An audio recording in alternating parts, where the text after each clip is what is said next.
Facebook, TikTok, YouTube এগুলো আপনারা কেনার জন্য চেষ্টা করতেছেন। এদেরকে টাকা দিয়ে মুখটা বন্ধ করার চেষ্টা করতেছেন। এই টাকাটা কোথায় পাবেন? প্রবাসীরা যদি টাকাটা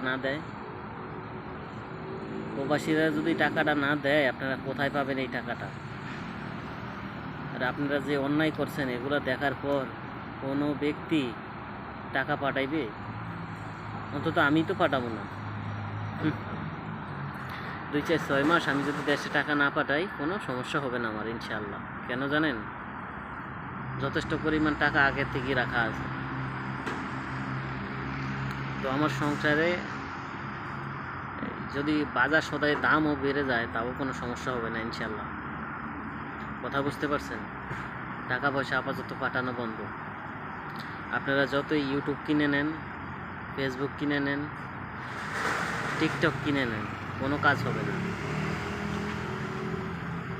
অসংখ্য ছাত্রছাত্রীদের উপরে যে অন্যায় অবিচার করা হয়েছে,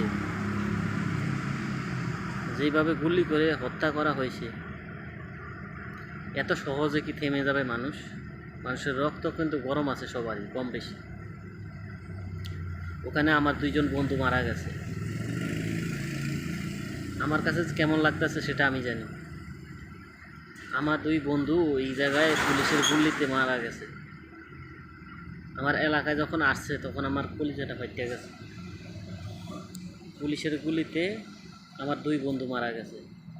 আবারও বললাম, তারপরেও কি টাকা পয়সা ছাড়বো? ইনশাআল্লাহ।